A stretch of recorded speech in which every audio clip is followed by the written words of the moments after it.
দর্শক মণ্ডলী, আমন্ত্রণ জানাচ্ছি মানব জমিনের নিয়মিত আয়োজন নিউজ অ্যান্ড ভিউজ অনুষ্ঠানে। আপনাদের সঙ্গে আছি আমি লুৎফর রহমান। আজকে আলোচনার জন্য স্টুডিওতে আছেন মানব জমিনের জয়েন্ট এডিটর শামীমুল হক। জনাব শামীমুল হক, আপনাকে আলোচনায় আমন্ত্রণ জানাচ্ছি। ধন্যবাদ আপনাকে। দর্শক, জুলাই গণ অভ্যুত্থানের 2 বছর হয়েছে।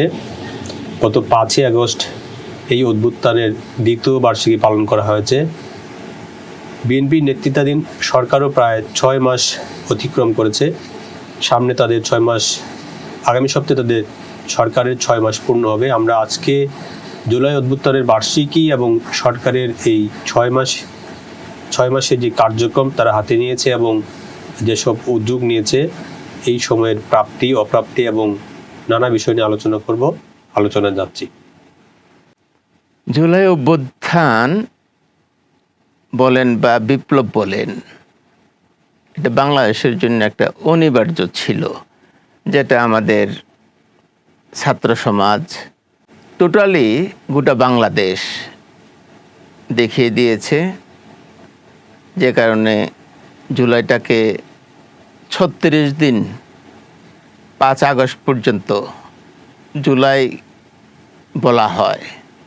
36 জুলাই স্বৈরাচারের পতন হলো, একটা আশা নিয়ে, একটা স্বপ্ন নিয়ে, আকাঙ্ক্ষা নিয়ে।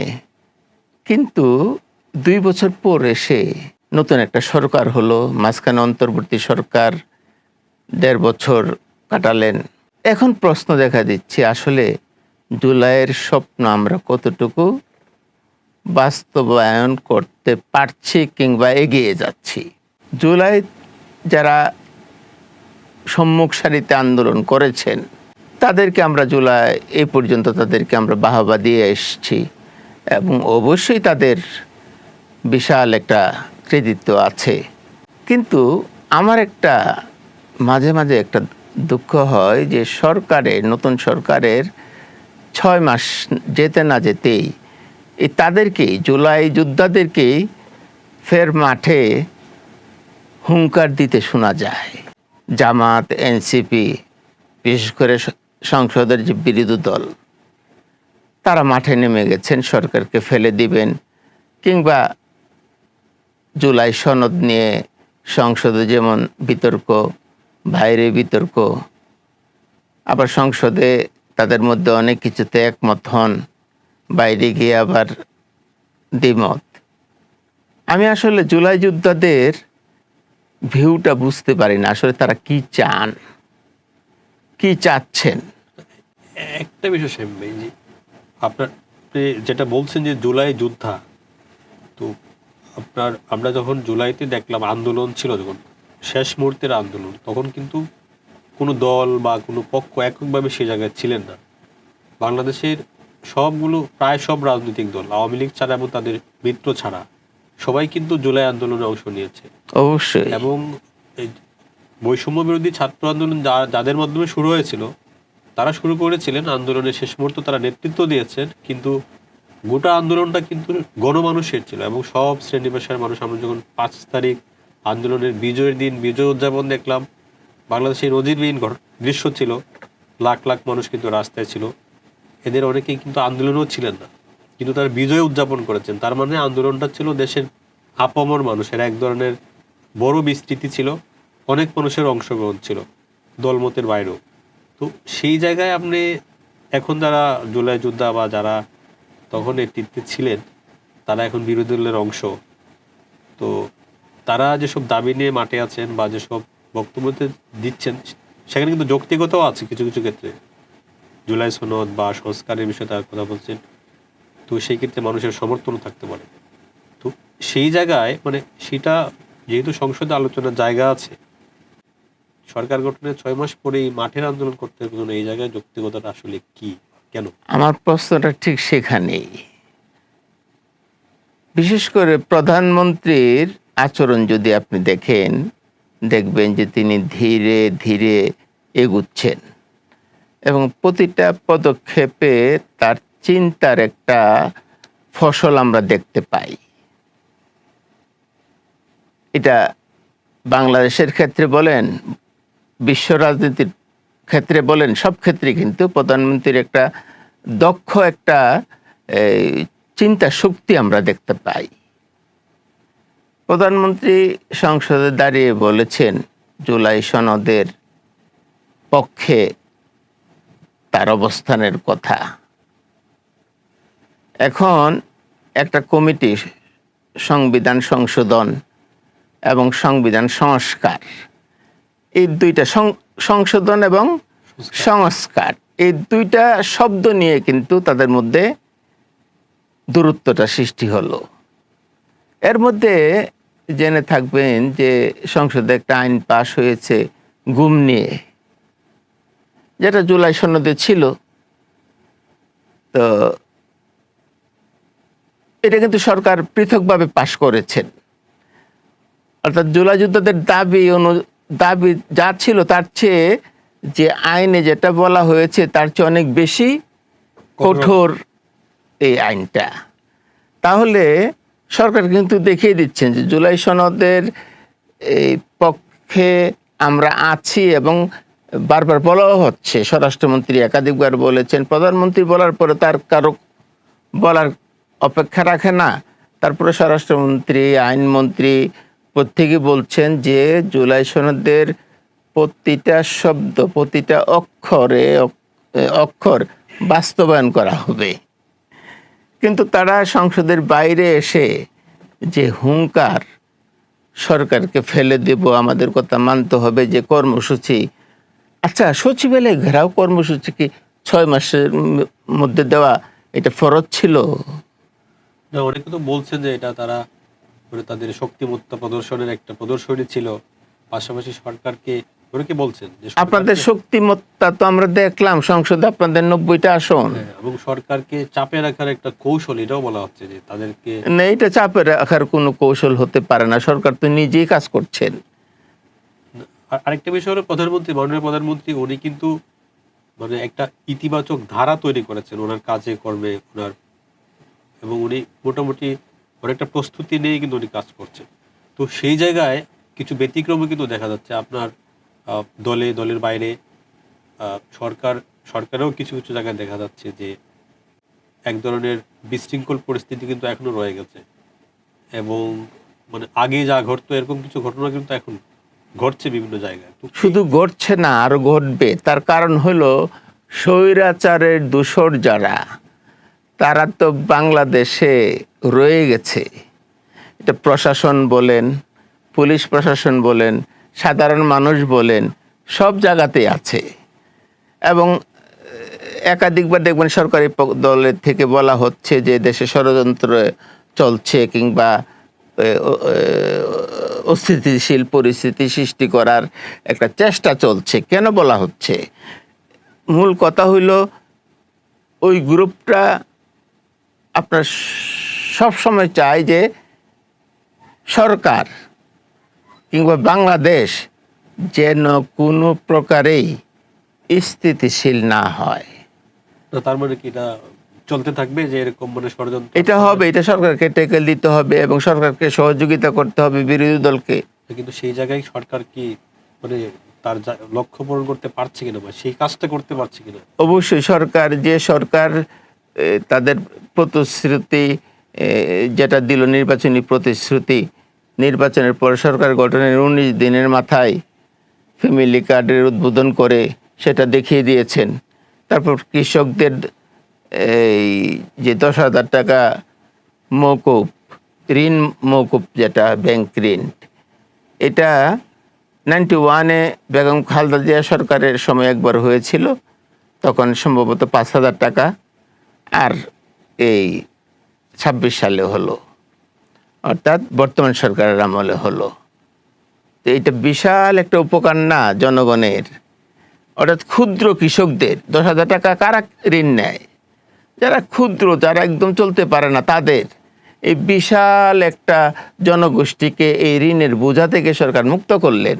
কিন্তু এখন আসলে সরকার কিন্তু 6 মাসের মাথায় দাঁড়ানো, সামনে 17 তারিখ হয়তো তাদের 6 মাস পূর্ণ হবে। তো সামনে তো আরো সময় আছে। এখন আসলে সরকার যেভাবে যাচ্ছে একই গতিতে এগুলে বা আপনি যেগুলো বলছেন যে সমস্যাগুলো সামনে আছে, এগুলো যদি সমাধান ধীর গতিতে হয়, তাহলে সামনের অর্জনটা কি কেমন হবে, বা মানে কি করা উচিত সরকারকে এই বিষয়টাকে আমি সরকারের এই ধীর গতিটাকে সমর্থন করি। সরকারকে চিন্তা করে এগোতে হবে। এখন চিন্তা না করে যদি এগোই, হুটহাট সিদ্ধান্ত নয়, তাহলে ভুল হতে পারে। আর একটা পক্ষ আছে সরকারকে কিন্তু এগোতে দিচ্ছে না, এই জিনিসটা কিন্তু সরকারকে মাথায় রাখতে হবে। কাজেই প্রধানমন্ত্রী এই যে সিম্পল লাইফ উনি মেনটেন করে? হ্যাঁ মেনটেন করতেছেন, শুধু না, তার মন্ত্রিসভার প্রত্যেকে কিন্তু এখন একটা না, উনি মানে আমরা প্রচলিত মন্ত্রিসভা এবং যেগুলো আগে দেখেছি, উনি কিন্তু ওনাদের রুটিন চেঞ্জ করে দিয়েছেন। এখন সকাল 9টার মধ্যে কিন্তু মন্ত্রীদের অফিস করতে সচিবদের হচ্ছে। হাজির হতে হচ্ছে। এখন এই যে দেখেন, এই যে জুলাইয়ের সরকারি জুলাই যোদ্ধাদের একটা অনুষ্ঠান হলো, যে অনুষ্ঠানে ওই ডকুমেন্টারি নিয়ে একটু হইচই হলো, মন্ত্রীকে হাত জোর করে ক্ষমা চাইতে হয়েছে ওই অনুষ্ঠানেই। উনি স্বীকার করেছেন। এটা কি আপনি পূর্বে দেখেছেন? মানে সংস্কৃতিটা চেঞ্জ হয়েছে, রাজনৈতিক চেঞ্জ হচ্ছে। আমরা একটু অন্য প্রসঙ্গে যাই, যেটা হলো আরেকটা বিষয় কিন্তু খুব বেশি আলোচনা হচ্ছে, ভারত এবং বাংলাদেশের যে সম্পর্ক, কূটনৈতিক সম্পর্ক নিয়ে টানাপোড়েন আগেও ছিল। আওয়ামী লীগ সরকারের পতনের পরে যে অবস্থা ছিল, অন্তর্বর্তীকালে সরকারের পুরো সময়টাই টানাপোড়েন ছিল। নতুন সরকার আসার পরে কিন্তু কিছুটা উন্নতি হচ্ছিল এবং ভালোর দিকে যাচ্ছিল। কিন্তু সর্বশেষ হলো শেখ হাসিনার একটি বক্তব্য ঘিরে যিনি দিল্লিতে একটি অনুষ্ঠানে তিনি অনলাইনে যুক্ত হয়ে বক্তব্য দিয়েছেন এবং এটার বাংলাদেশ কড়া প্রতিবাদ জানিয়েছে। এই বক্তব্য এবং বাংলাদেশের প্রতিক্রিয়া ঘিরে কিন্তু এক ধরনের টানাপোড়েনের চিত্র আমরা দেখেছি।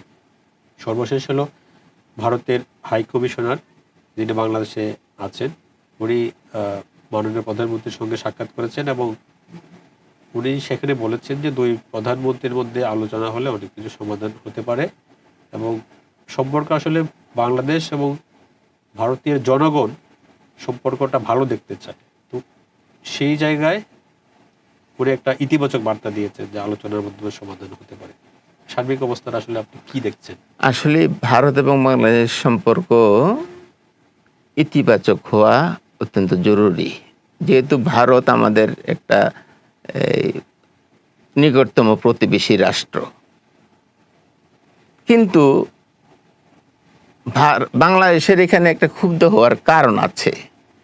কারণটা হলো যে স্বৈরাচারকে 17 বছরের তার যে নির্মম নির্যাতন, নিষ্ঠুরতম স্বৈরাচার উপাধি পাওয়া ব্যক্তিকে ভারত আশ্রয় দিয়েছে।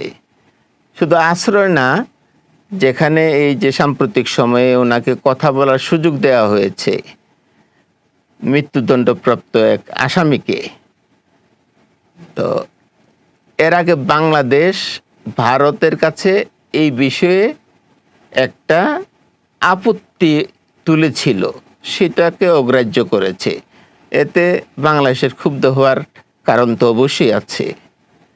যাই হোক, যদিও ভারত তাৎক্ষণিক প্রতিক্রিয়ায় বলছে যে শেখ হাসিনার এই বক্তব্যকে তারা সমর্থন করে না, তো এটা ভারতের পক্ষ থেকে বলা হয়েছে। তার মানে বাংলাদেশ যে ক্ষুব্ধ প্রতিক্রিয়া দেখিয়েছে, ভারতের এই বক্তব্য বলছে যে বাংলাদেশ সঠিক পথে আছে।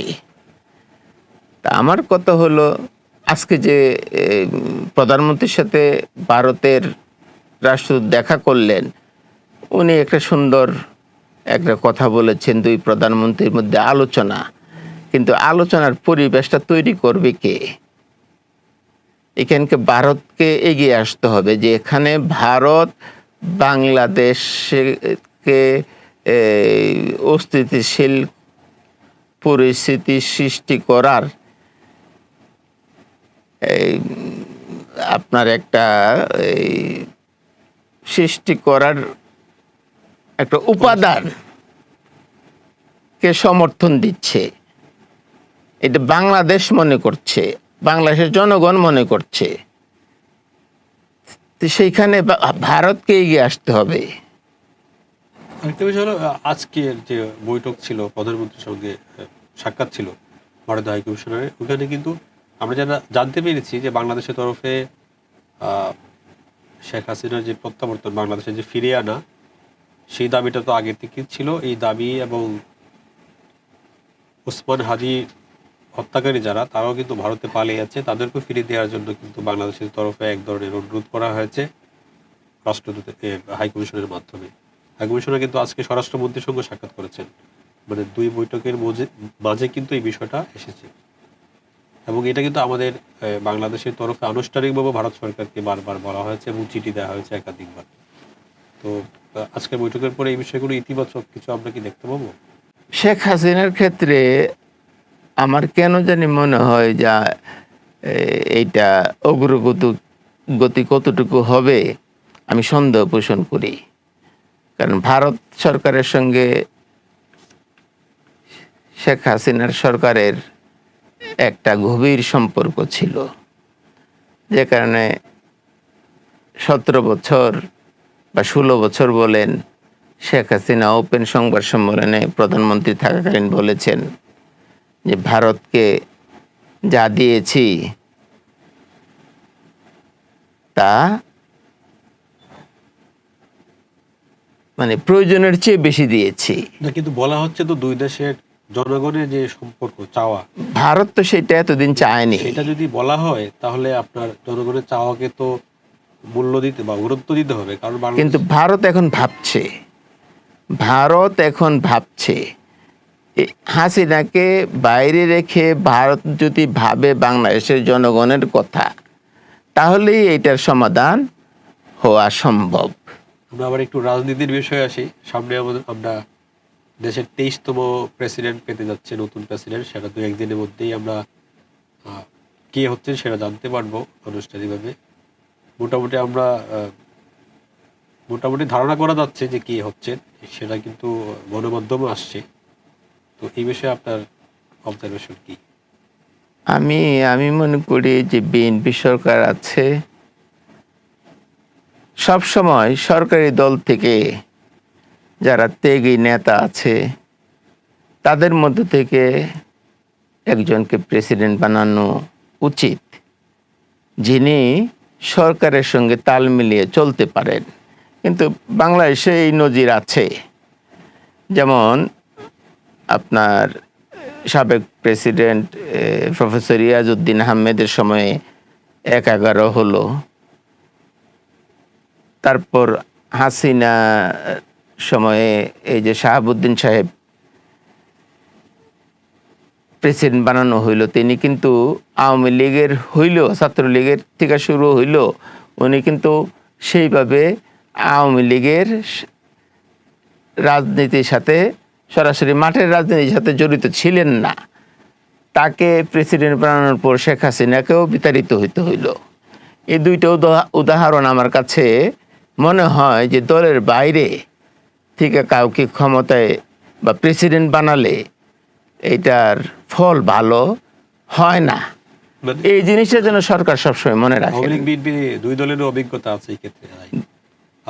আমরা কিন্তু সর্বশেষ যে তথ্য পাওয়া গেছে যে বিএনপি মহাসচিব মির্জা ফখরুল ইসলাম আলমগীর, উনি হচ্ছেন, মানে দলে এই ধরনের একটা আলোচনা আছে, সেটা হয়তো আজকালকের মধ্যেই জানা যাবে।